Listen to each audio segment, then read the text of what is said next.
શ્યામકુમારના નમસ્કાર। પ્રશ્ન 1। જીન પિયાજેના જ્ઞાનાત્મક વિકાસના સિદ્ધાંત મુજબ જ્યારે બાળકની સામે રહેલી કોઈ વસ્તુને થોડીક ફેરવીને કે બદલીને મૂકવામાં આવે તો પણ બાળક તેના મૂળ ગુણધર્મોને ઓળખી લે છે।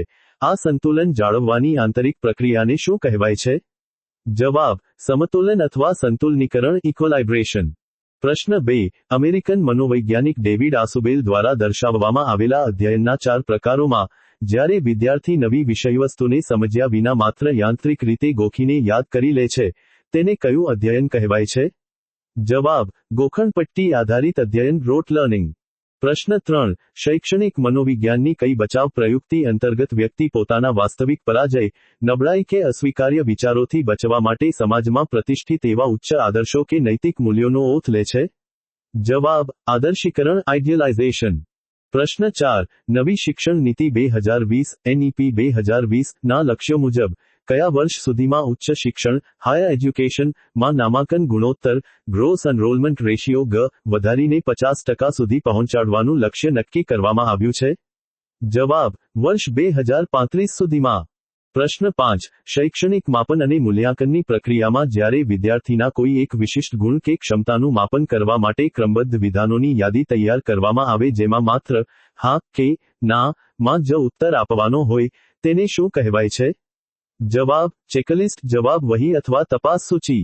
પ્રશ્ન 6। અમેરિકન મનોવૈજ્ઞાનિક રોબર્ટ ગેગ્ને દ્વારા આપવામાં આવેલા અધ્યયનના પદાનુક્રમિક સિદ્ધાંત હાયરાર્કિકલ લર્નિંગ માં ચોથા ક્રમે આવતું શાબ્દિક સાહચર્ય શિક્ષણ વર્બલ એસોસિએશન લર્નિંગ વિદ્યાર્થીને કઈ ક્ષમતા પૂરી પાડે છે?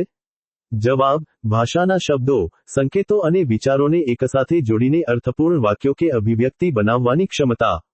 પ્રશ્ન 7। બાળવિકાસના સંદર્ભમાં બાળકના સામાજિકરણની પ્રક્રિયામાં કુટુંબ પછી દ્વિતીય અને સૌથી સક્રિય ભૂમિકા ભજવનારું ઔપચારિક માધ્યમ કયું ગણવામાં આવે છે?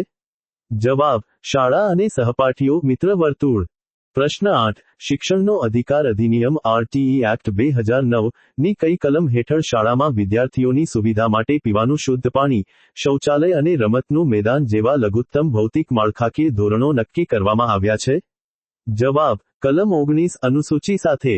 પ્રશ્ન 9। હોવર્ડ ગાર્ડનરના બહુબુદ્ધિના સિદ્ધાંત મુજબ પોતાની લાગણીઓ, ડર, ઈચ્છાઓ અને આંતરિક મનોભાવોને ઊંડાણપૂર્વક સમજીને પોતાના જીવનને યોગ્ય દિશા આપવાની ક્ષમતા ધરાવતા વ્યક્તિઓમાં કઈ બુદ્ધિ સર્વોચ્ચ હોય છે?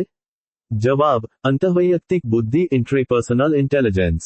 પ્રશ્ન 10। માઇક્રો ટીચિંગના કૌશલ્યો અંતર્ગત વર્ગખંડ અધ્યાપન દરમિયાન શિક્ષક દ્વારા બોર્ડ પર લખતી વખતે ડાબી બાજુથી જમણી બાજુ લખવું, અક્ષરો વચ્ચે સમાન અંતર રાખવું અને લખાણની સ્પષ્ટતા જાળવવી એ કયા કૌશલ્યના મહત્વના અંગો છે? જવાબ: ફલક કાર્ય કૌશલ્ય, બ્લેકબોર્ડ વર્ક